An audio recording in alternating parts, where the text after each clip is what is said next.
Contrato de mandato. Olá, meu nome é Henrique Benaz. Iremos dar continuidade ao contrato de mandato.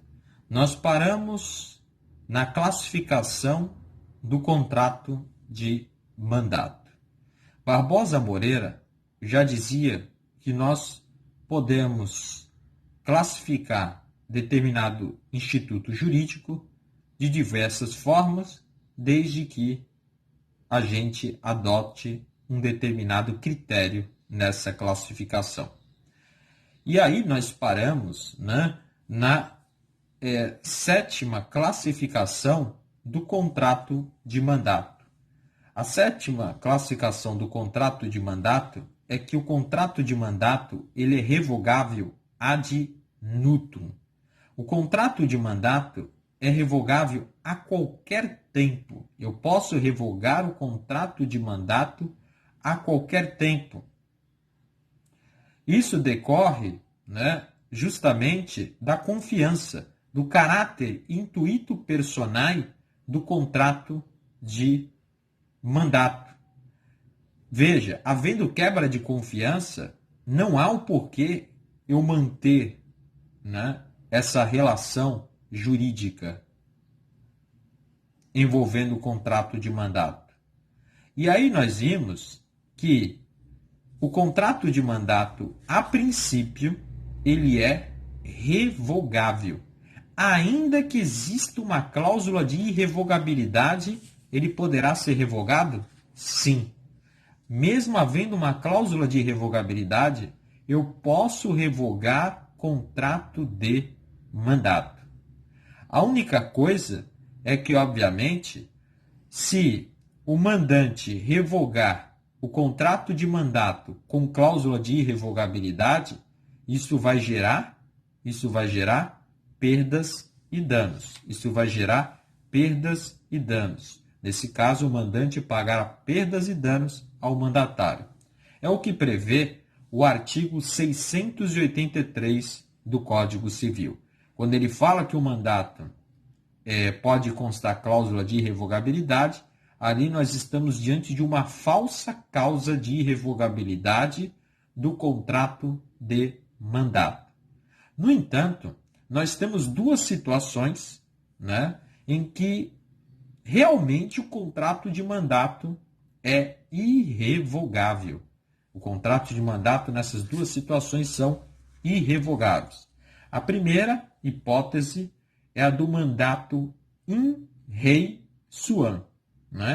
In rem suam. In rem suam significa em causa própria. Então, o mandato em causa própria, in rem suam, esse verdadeiramente é um mandato irrevogável. O mandato em causa própria, in rem suam, tem previsão no artigo 685 do Código Civil. Nesse caso, o mandatário age no seu próprio interesse. O mandatário vai agir em seu próprio interesse e não no interesse do mandante. Nesse caso aqui, de mandato in rem suam, em causa própria, o mandato ele permanece, ele não se extingue com a morte,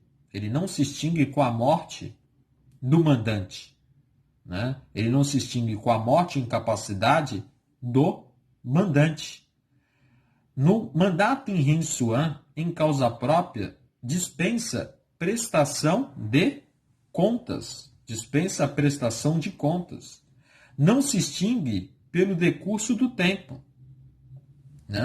E além disso, se o mandato, no mandato in rem suam, em causa própria, se o mandato contiver os mesmos requisitos do contrato fim, inclusive, esse contrato de mandato dispensa a celebração do próprio negócio fim, ou seja, o próprio contrato de mandato, contendo os requisitos do contrato fim valerá por este, né? Valerá por este.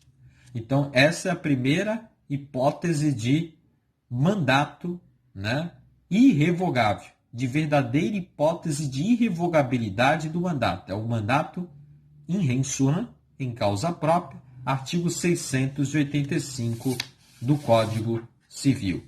Agora, nós temos uma segunda hipótese de mandato, né, de cláusula de irrevogabilidade do mandato, que é a seguinte hipótese.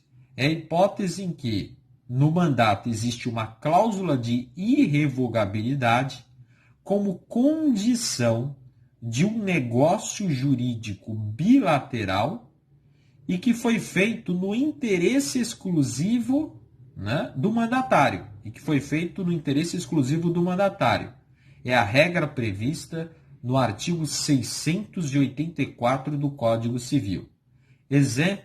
Um exemplo aqui, né, para ficar mais claro, seria, né, a celebração de um contrato, né, de compromisso de compra e venda, em que o promitente vendedor dá uma procuração ao promitente comprador para que o promitente comprador regularize o imóvel.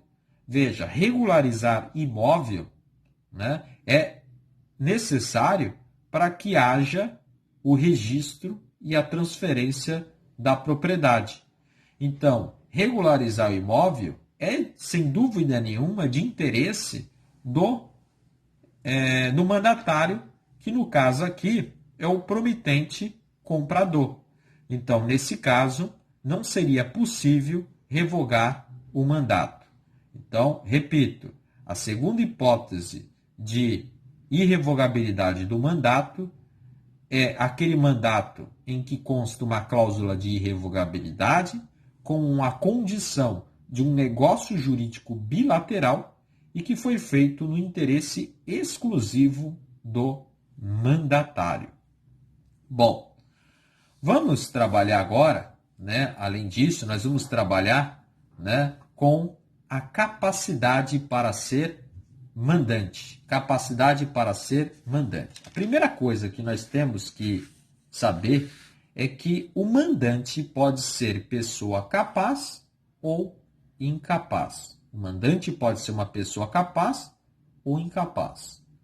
Agora veja, se o mandante for incapaz, é preciso saber se ele é relativamente incapaz ou absolutamente incapaz.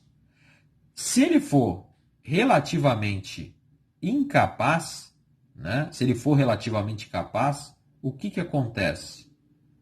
Nesse caso, se ele for relativamente incapaz, a sua vontade é levada em consideração.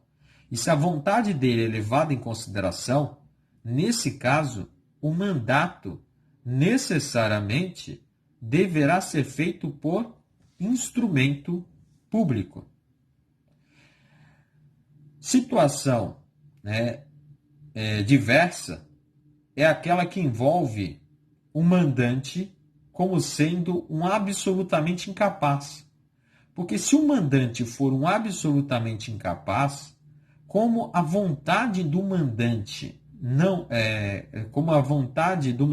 que é um absolutamente incapaz e que deve estar representado, como a vontade dele não é levada em consideração, nesse caso a jurisprudência admite que o mandato seja feito por instrumento particular.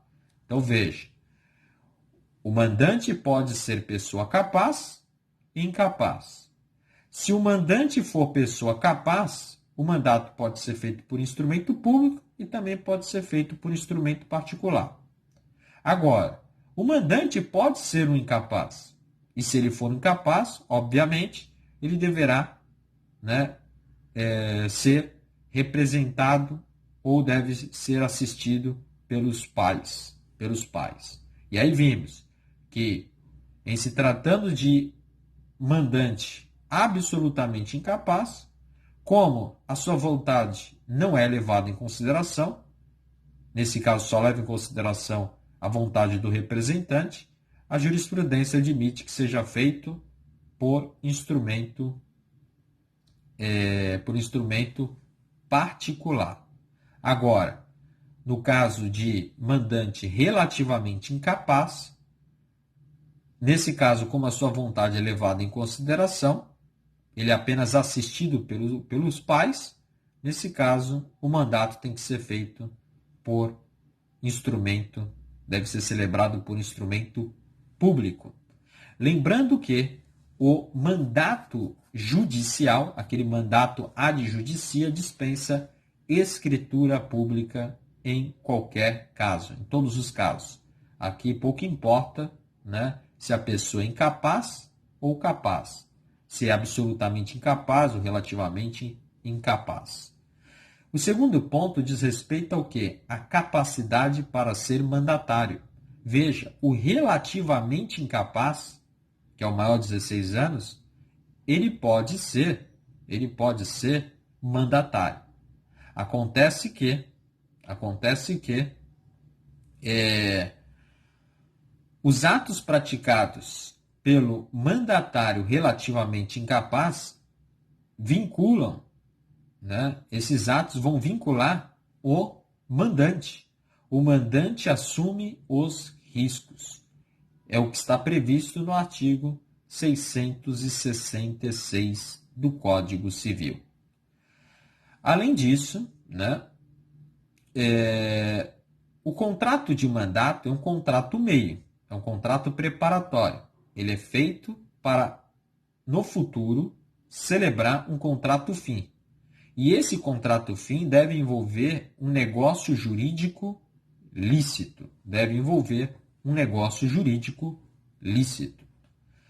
É importante ressaltar que alguns atos não podem ser feitos por procuração. São atos personalíssimos, intuito personal, que só podem ser praticados pela própria pessoa. É o caso, por exemplo, né, do voto. Então, para votar, somente a pessoa. É o caso do testamento. É o caso, né, para fazer uma prova, somente a pessoa poderá fazer. Não é possível, né, passar uma procuração para que outra pessoa faça em meu lugar. Agora, em relação ao casamento, admite-se a celebração do casamento por meio de procuração. Quanto à aceitação do mandato está previsto no artigo 659 do Código Civil. A aceitação do mandato pode ser expressa. E o que é uma aceitação expressa? É aquela aceitação que é feita por escrito ou verbalmente. Essa aceitação expressa. E a aceitação tácita é aquela que decorre do comportamento do mandatário. Então, se o mandatário simplesmente executar o negócio jurídico fim, nesse caso, entende-se que ele aceitou. Pelo início de execução do contrato, do negócio fim, do negócio jurídico fim. Agora veja, no silêncio do mandatário não há aceitação. Uma coisa é o mandatário simplesmente começar a praticar um negócio. Isso implica, né, isso acarreta em aceitação. Agora, se simplesmente o mandatário não faz nada, isso não significa aceitação. Isso porque o artigo 111 do Código Civil, que trata do silêncio, ele vai dizer o seguinte: a princípio, o silêncio é um nada jurídico. A princípio, o silêncio não significa que a pessoa aceitou, também não significa que ela recusou, né? Agora, em algumas situações, o silêncio será uma forma de manifestação de vontade. É o caso, por exemplo, da doação pura. Se o donatário recebe a coisa, né, e não fala nada, o silêncio do donatário significa aceitação. Significa que ele anuiu, que ele concordou com a doação. Então, essa questão da aceitação do mandato previsto no artigo 659 do Código Civil. Vamos trabalhar ainda, né, com a questão envolvendo as obrigações do mandatário perante o mandante. Quais são as obrigações do mandatário perante o mandante? A primeira obrigação é a de prestar contas. Então, o mandatário tem a obrigação de prestar contas perante o mandante. A segunda obrigação do mandatário em relação ao mandante é a de desempenhar o mandato com toda a diligência, né? Devendo ser eficiente no cumprimento do mandato,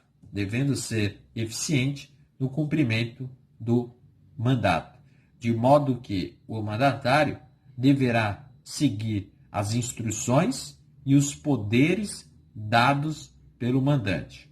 Bom, aqui é importante a gente estabelecer uma distinção entre instrução e poder. Instrução é interno. A instrução não consta na procuração. A instrução é apenas algo, né, que está entre o mandante e o mandatário. Não consta na procuração. E se não consta na procuração, o terceiro não tem condições de conhecer as instruções dadas pelo mandante, justamente porque a instrução é interna. Se o terceiro não tem conhecimento dessas instruções, a única coisa que o mandante pode fazer é cobrar perdas e danos do mandatário se o mandatário não seguir as instruções dadas. No caso de poder, o poder é externo. Ele consta da procuração. E como ele consta da procuração, nesse caso o terceiro sabia ou tinha condições de saber, né, que o mandatário estava agindo em desacordo com os poderes dados pelo mandante, né? Nesse caso, né, o terceiro, se negociar com o mandatário, estará assumindo um contrato aleatório, um contrato de risco. Nesse caso, o mandante não se vincula pelo ato praticado, né, pelo mandatário. Então, aquele ato praticado, né, aquele negócio jurídico celebrado entre o mandatário e o terceiro, né, que ultrapassa os poderes dados na procuração, não vincula o mandante, justamente pelo fato de constar na procuração os poderes. E se consta na procuração os poderes, o terceiro que negociou com o mandatário sabia ou tinha condições de saber que o mandatário estava agindo com excesso de poderes.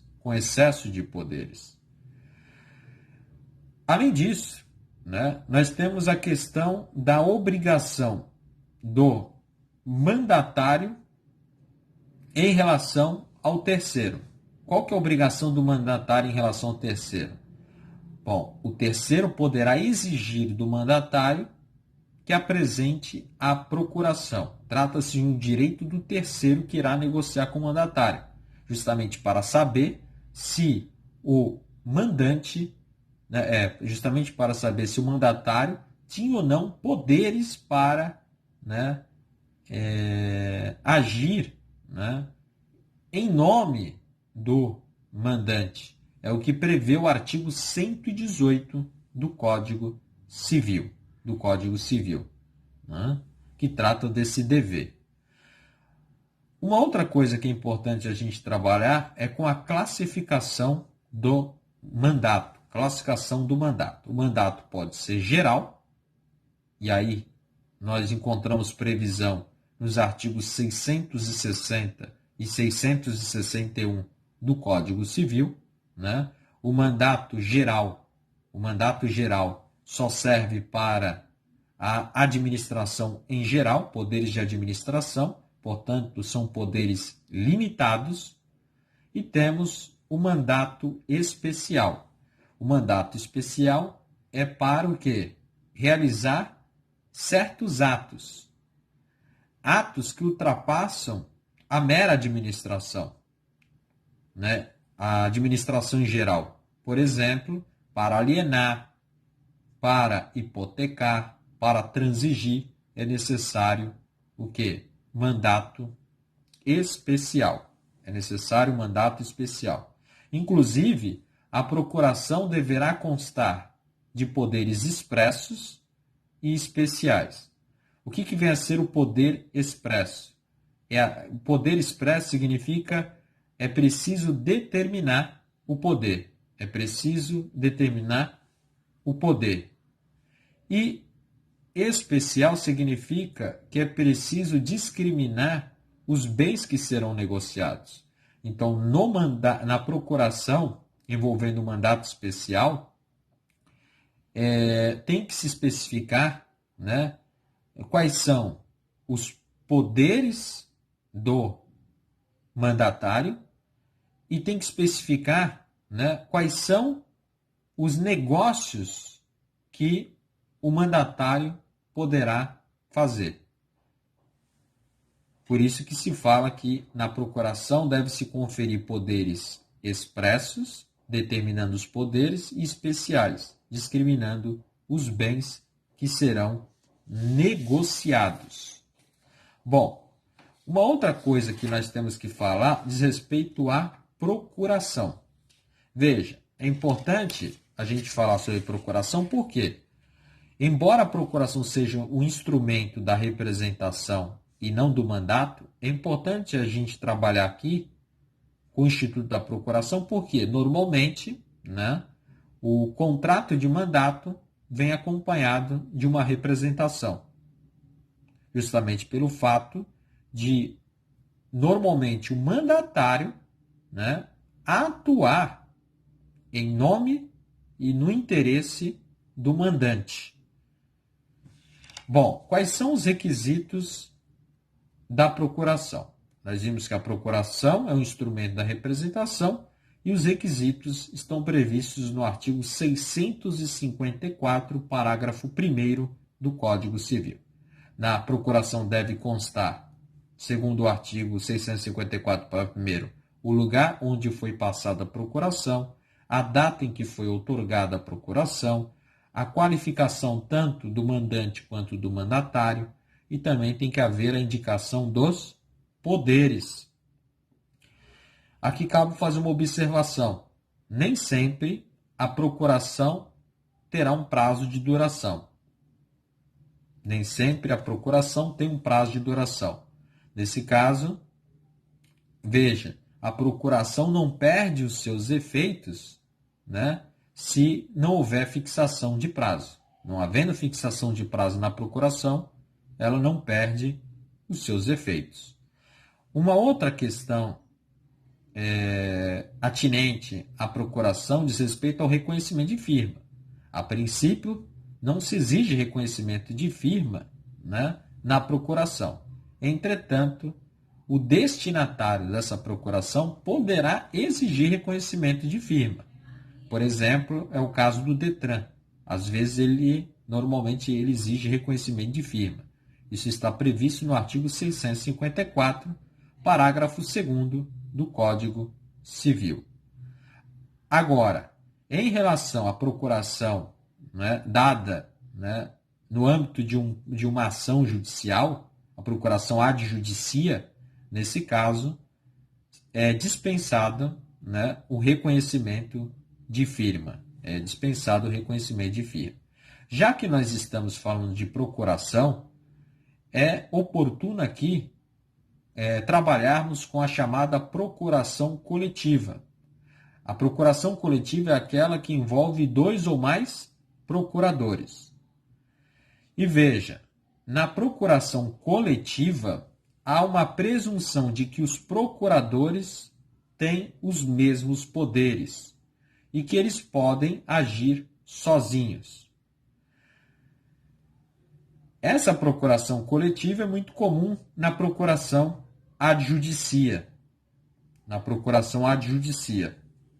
Aquela dada no âmbito de um processo judicial. Classificação dessas procurações coletivas. Bom, a procuração coletiva pode conferir poderes fracionários. Nesse caso, cada procurador terá um poder, diferente. Terá um poder diferente. Nós temos também uma procuração coletiva com poderes sucessivos. Nesse caso, um procurador só poderá agir na falta do outro. E temos também uma procuração coletiva com poderes conjuntos. Nesse caso, todos podem agir, de forma concorrente. Todos os procuradores poderão agir de forma concorrente. Bom, eu vou terminar por aqui e no próximo bloco iremos continuar o estudo do contrato mandatório.